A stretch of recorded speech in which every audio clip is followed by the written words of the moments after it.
Hello, good evening, everybody.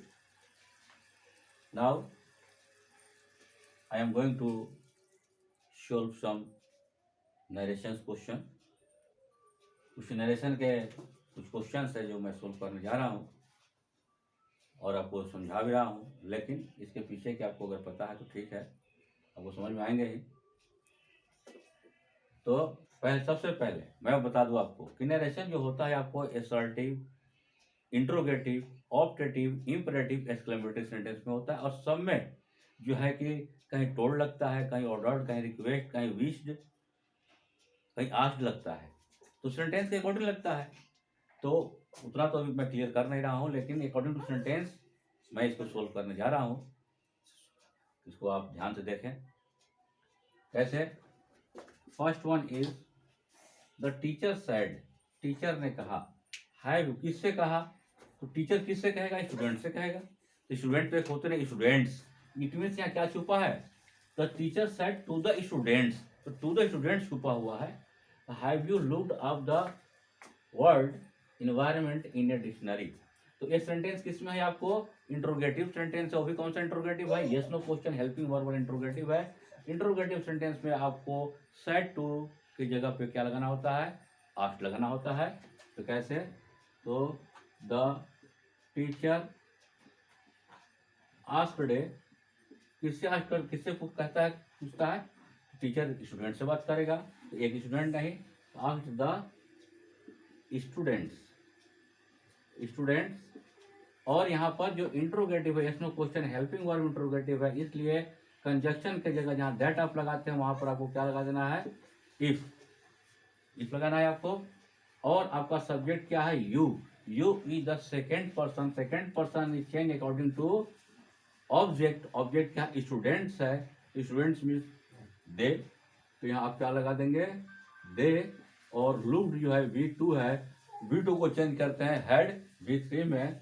If they had looked up the word environment in a dictionary। तो ये जो आपको narration का sentence था, ये था आपको इंट्रोगेटिव सेंटेंस में। और इंट्रोगेटिव सेंटेंस को, एक्सक्लेमेटरी सेंटेंस को, ऑब्जेक्टिव सेंटेंस को असर्टिव में चेंज कर देते हैं। तो असर्टिव में सबसे पहले क्या आना चाहिए? Subject. After that you have to use helping verb, और जो वर्ब मांगेगा तो सब्जेक्ट ले लिया। और यहाँ पर जो क्वेश्चन मार्क होता है इंट्रोगेटिव में होता है, लेकिन अफर्मेटिव असर्टिव में आपको फुल स्टॉप लगा देना है। अब आगे देखिए, we say to the children don't go near. Don't go मतलब डू नॉट, जो सेंटेंस शुरू में लग जाए इसका मतलब ये आपको इंपरेटिव सेंटेंस हो गया, कमांड हो गया। कमांड में अगर डू नॉट पहले लगता है मतलब मना करना। डू नॉट मीन्स जैसे do not tell lie, do not make an watch, मना किया जा रहा है, तो डू नॉट के लिए फॉरबिड लगाते हैं, मना करने के लिए। तो आंसर देखिए इसका, वी फॉरबिड द चिल्ड्रेन, हमने बच्चों को मना किया। और जब फॉरबिड लग जाता है तो यहाँ से आपका क्या होता है? डू नॉट हट जाता है। और यहाँ पर कंजक्शन, जैसे यहाँ इफ लगा था, यहाँ पर क्या लग जाएगा आपको?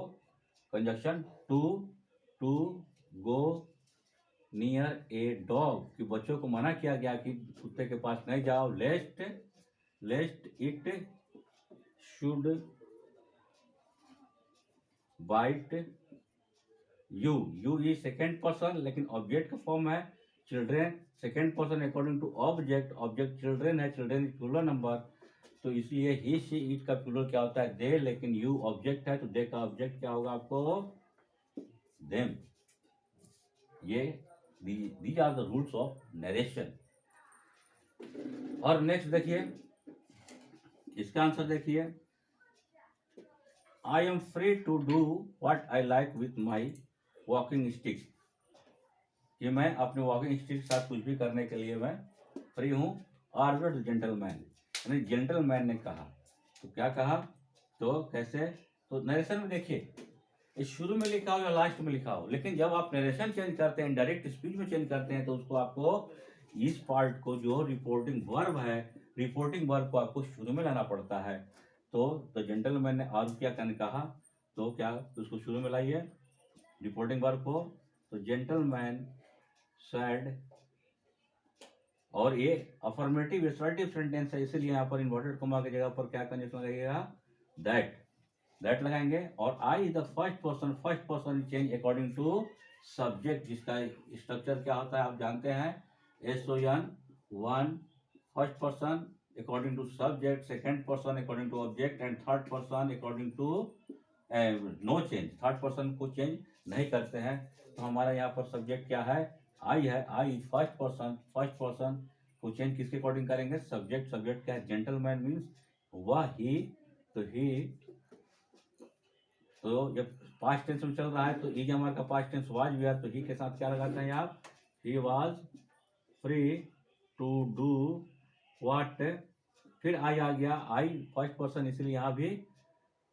To do what, he, like is verb one को किसमें चेंज करते हैं, वर्ब टू में, तो लाइक का क्या हो जाएगा, लाइक्ड विद, तो इस तरह से आई सब्जेक्ट है, आई का पीसी माई है, तो यहाँ हमारा सब्जेक्ट बना ही का पीसी आपको हिज वॉकिंग स्टिक, इस तरह हम चेंज करते हैं।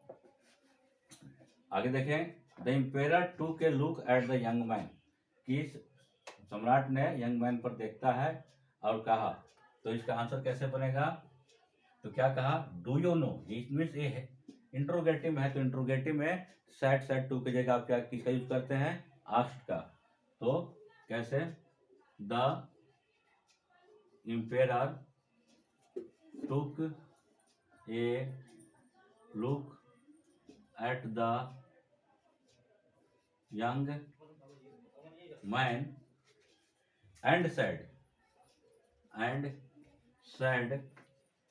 की जगह, क्योंकि ये इंट्रोगेटिव है तो एंड, तो सैड की जगह इंट्रोगेटिव है तो क्या लिख देंगे हम, क्या लिखिएगा आप, आस्क्ड, और आपको किससे है, ये हेल्पिंग वर्ब से है, डू यू, तो जब हेल्पिंग वर्ब से है तो आप क्या कंडीशन लगेगा, इफ यू, किससे कहा, यंग मैन से, तो यू यहाँ देख रहे हैं second person according to object क्या है आपको, यंग मैन मीन्स ही, तो इफ ही नो, तो नो वर्ब वन है, वर्ब वन का verb two knew, what shall will का वुड शुड होता है, तो what would happen to you आ गया, यू यहाँ ऑब्जेक्ट है अकॉर्डिंग सब्जेक्ट होता है आपको ही, तो ही का ऑब्जेक्ट क्या है आपको, हिम, इफ, फिर अब यहाँ यू ऑब्जेक्ट था लेकिन यहाँ पर यू क्या है, सब्जेक्ट है, तो हिम का सब्जेक्ट क्या होता है आपको, ही, और फिर V1 है तो V1 का क्या हो जाएगा, V2, लेकिन इसका एक बहुत बड़ा रूल्स है, नियम है, अकॉर्डिंग टू सेंटेंस नरेशन को पढ़ना पड़ता है, अकॉर्डिंग टू दिस रूल